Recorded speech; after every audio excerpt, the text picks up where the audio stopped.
Estamos de regreso en Punto y Contrapunto. En numerosas ocasiones, Claudia Sheinbaum, la actual jefa de gobierno de la Ciudad de México, ha señalado que tras el terremoto del 19 de septiembre de 2017, la reconstrucción no fue atendida por la administración de su antecesor, de Miguel Ángel Mancera.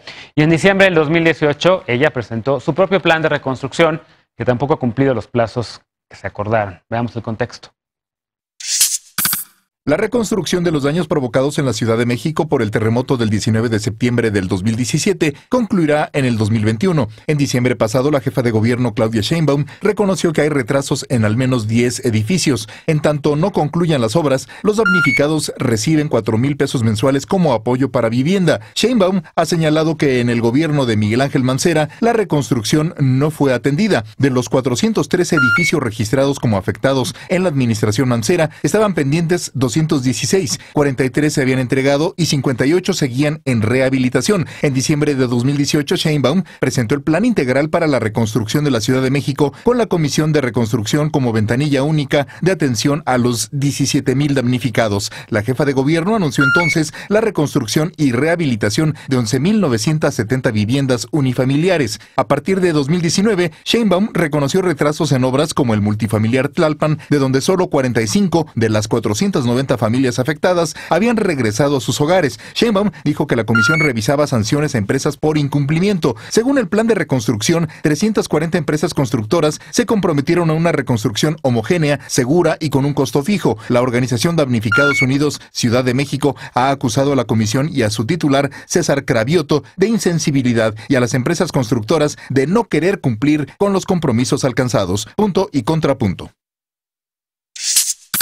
Bueno, segundo tema, y ya lo adelantábamos en el bloque anterior, Aurelien, un poco el interés es saber qué se hizo en la administración de Mancera, si es cierto lo que dice Claudia Sheinbaum de que no se atendió la reconstrucción o no, de si esa ley de reconstrucción y esa comisión a la que renunció Ricardo Becerra en efecto sirvió para algo o no, y si se está haciendo algo distinto hoy, ¿no? Ya ella reconoce retrasos, 10 edificios nada más, perdón, pero cuando yo ando en bicicleta en la Ciudad de México y andas por la colonia Roma o la Condesa y puedes contabilizar por lo menos 40 o no sé, ¿cómo lo ves? ¿Es cierto esto?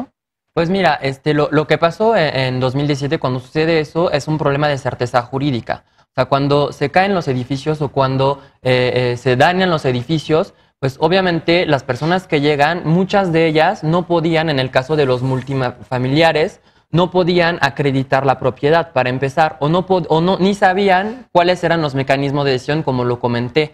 Entonces, si había una asamblea vecinal, quién era el administrador y lo que pasó con el tema de la burocracia para poder tomar decisiones sobre un tema de un multifamiliar, por ejemplo, un condominio, tú necesitas el aval del 100% de los vecinos. Entonces, nada más con un vecino que ya no tenga escrituras, porque eso también es un tema. O sea, el 20% de las personas que llegaron no contaba con una escritura. Entonces, o sea, ahí hay un tema pues que paraliza a todo el multifamiliar, ¿no? Entonces, yo creo que sí se hizo un excelente trabajo, la verdad, en la primera parte de la Comisión de Reconstrucción, antes de la renuncia de Ricardo Becerra, que renunció por un conflicto que él denunció incluso a varios diputados de la Asamblea Legislativa por intentar corruptar el fideicomiso que se creó, ¿no? Ahí dice todo en el libro, es muy interesante su punto de vista, pero lo que pasa después en la segunda parte de la administración de Mancera con el nuevo comisionado, pues se empezaron las perversiones, ¿no? Además del entorpecimiento burocrático, hubo casos de corrupción. No hay que olvidar hoy que 3 de esos funcionarios que participaron en el gabinete del jefe de gobierno Mancera están perseguidos penalmente con orden de aprehensión, con orden en Interpol. Nadie sabe dónde están esas personas. Lucraron sobre las víctimas, que no hay que olvidar, son más de 96,000 víctimas del sismo, ¿no? Pero yo creo que sí, la doctora Sheinbaum, llegando, pues llegó con falta de información, se llevaron los protocolos, o sea, llegó a volver a hacer el trabajo desde cero, hubiera podido retomar ese trabajo, por ejemplo, de la primera comisión de reconstrucción, lo que no hizo. Lo que se propone es un plan de acceso a la vivienda, no un plan de reconstrucción como tal. Digo, la pregunta es, como Ciudad de México, como habitantes de la ciudad, ¿estamos listos para enfrentar otro sismo de la misma magnitud? Por supuesto que no. Ni siquiera tenemos los datos predio por predio de qué ¿qué es el riesgo de mi edificio? O sea, yo no puedo meterme a una página o ir a consultar a una institución de gobierno qué hacen mis vecinos de obras, si quitan las paredes o no, que también eso es un tema, o si tienen tinacos arriba de los edificios de manera ilegal. No hay verificación, no hay un sistema de verificación obligatorio por parte del gobierno, ni siquiera los DREOs, no hay un sistema profesional de DREOs que van a hacer verificaciones por este tema de obras, ¿no? Entonces, es una política, además, que tal vez mis compañeras pueden comentar, que hay un tema de trato desigualitario por parte de la Comisión para la Reconstrucción. Es decir, si yo tengo la capacidad, como los vecinos de Tlalpan, del multifamiliar, de ir a cerrar una calle, ahí sí me reciben y así me cumplen y me vuelven a construir el edificio hasta con acabados de baño para esas personas. Pero las personas que están en unifamiliar, en Iztapalapa, que no saben nada de derecho o que su casa está construida en una grieta, ¿qué está pasando con esas personas? ¿No? ¿Cómo lo ven, Ashely? También justamente coincides con lo que dice, con este diagnóstico de Aurelien o no, y si ha habido o no continuidad o si ha cambiado completamente todo desde Mancera a Sheinbaum, y si está mejor ahora. Pues sí, coincido totalmente.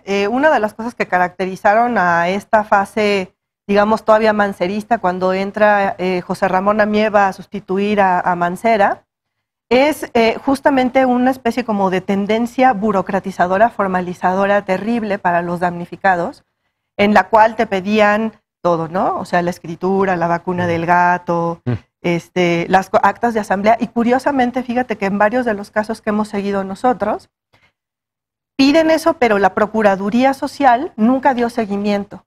Entonces, una de las cosas que no hemos hablado aquí, pero que son derivadas directamente de esta forma totalmente burocratizante de atender el problema, es la división vecinal, los conflictos que se derivan de estar en una terrible situación de vulnerabilidad, de estar sin hogar, y además tener que dejar trabajo, tener que dejar familia en una situación de precariedad que no sabes dónde vas a dormir el día de mañana, para tratar de cubrir todo el proceso burocrático que se dio, ¿no?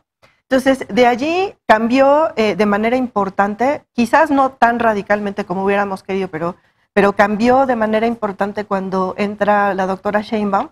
Pero una de las cosas que de hecho vale la pena resaltar tanto de antes como de ahora es que no existe realmente una guía fácil de entender con la cual un damnificado, una persona en situación de vulnerabilidad, repito, pueda decir, sí, este es el proceso que tengo que seguir, me va a llevar un tiempo, esto es lo que tengo que hacer, esto es lo que tengo que cumplir.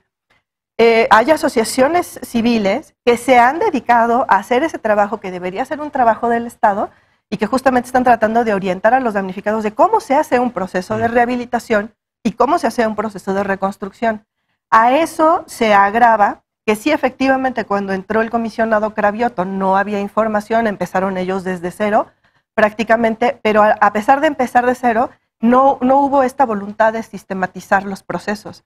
Entonces, al momento en que ellos deciden hacer un proceso caso por caso, ¿qué pasa allí? Que nosotros no tenemos la posibilidad de hacer un aprendizaje colectivo de qué está pasando o de cómo podemos darle seguimiento a cosas específicas, como por ejemplo la cuestión técnica de si los edificios están bien o no. Porque una cosa que hay que decir es que el único funcionario del gabinete de Claudia Sheinbaum que siguió desde que estaba Mancera hasta ahorita es el director del Instituto para la Seguridad de las Construcciones, sobre quien pesan serias dudas, no solo sobre su transparencia, sino sobre su protección a empresarios que están involucrados en los procesos de estos edificios que resultaron dañados. ¿Cómo se llama este hombre? El doctor Renato Berrón. Renato Berrón. ¿Y usted cómo lo ves tú? ¿Hay en efecto estos cambios sustantivos, sustanciales entre un plan de reconstrucción y otro? ¿Está muy retrasado el plan de reconstrucción de Sheinbaum o no? ¿Es muy baja esa estimación de solamente 10 edificios afectados? ¿Cómo lo ves? Nosotros desde el centro lo que hemos podido constatar a través de las víctimas es que sí, efectivamente a través de la ley para la construcción sí se da como tal una idea de una nueva forma de hacer las cosas. Sin embargo, a la fecha todavía las víctimas no están en su hogar y no han tenido como tal acceso a la justicia y a la verdad. Creo que, bueno, consideramos nosotros que sí hace falta mayor transparencia, rendición de cuentas y darle mayor seguridad a todas las personas afectadas por este suceso para que puedan saber de manera rápida, eficiente y muy accesible como lo determina la ley, el estado de su asunto. No solamente en materia de reconstrucción o de habilitación o demás, sino también en materia jurídica. Creo que sí es necesario que nosotros como sociedad tengamos los elementos de cuántas carpetas de investigación se abrieran, las víctimas que hasta agosto del año pasado, proceso determinaba que eran 100,000 damnificados y 20,000 familias que están en esta situación. Y en este caso estamos hablando de las que tuvieran algún tipo de afectación en cuanto a la vida o en sus bienes inmuebles, ¿no?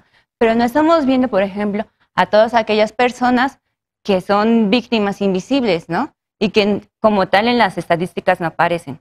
Entonces, sí, efectivamente, una contribución que tiene esa nueva ley es que van a desaparecer formalismos, ¿no? Pero realmente las víctimas no están viendo ese tipo de avances que esta ley está proponiendo. Entonces, claro, falta avanzar hacia allá. Cuando hablas de víctimas invisibles, ¿te refieres exactamente? Por ejemplo, las personas que enfermaron, perdieron su negocio, su trabajo, sí, incluso que hayan tenido, por ejemplo, una enfermedad anterior y que por este suceso hayan agravado su situación de salud o hayan muerto, ¿no? Claro, claro.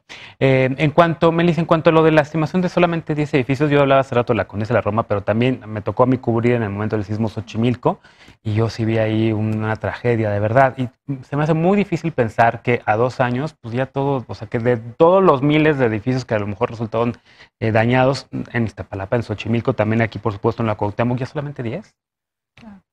Sí, yo coincido mucho con las valoraciones que hacen y también con el hecho de sí celebrar el cambio positivo que ha hecho la administración. Creo que también ha habido una voluntad mucho más visible de la doctora Claudia Sheinbaum de estar cercana a las personas. Justamente en Xochimilco también se vio mucho este interés por también apoyar a otro tipo de víctimas, justamente, como mencionabas, ¿no?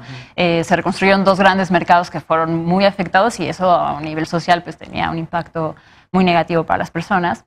Pero sí creo que este plan de reconstrucción, y creo que es un diagnóstico que continúa tanto de la administración de Mancera como con la de Sheinbaum, sí es el tema también de procuración de justicia, que justo creo que ha sido un poco invisibilizado el hecho de que todavía impere la impunidad y que creo que mientras existan casos en impunidad y que no haya sanción en casos en donde hay tanta evidencia de la responsabilidad que tuvieron propietarios, inmobiliarias y también autoridades de gobierno, pues imposibilita pensar en que, digamos, va a ser o el sismo del 19S de 2017 va a representar como un camino para que esto no vuelva a suceder, ¿no? Y yo creo que por lo menos en el caso de Álvaro Obregón 286 todavía no se ve como una contundencia por parte de la Procuraduría de la Ciudad de México, bueno, la extinta Procuraduría. Sí, ahora Fiscalía. Exactamente, ahora Fiscalía, por realmente involucrar autoridades, abrir nuevas líneas de investigación que las involucren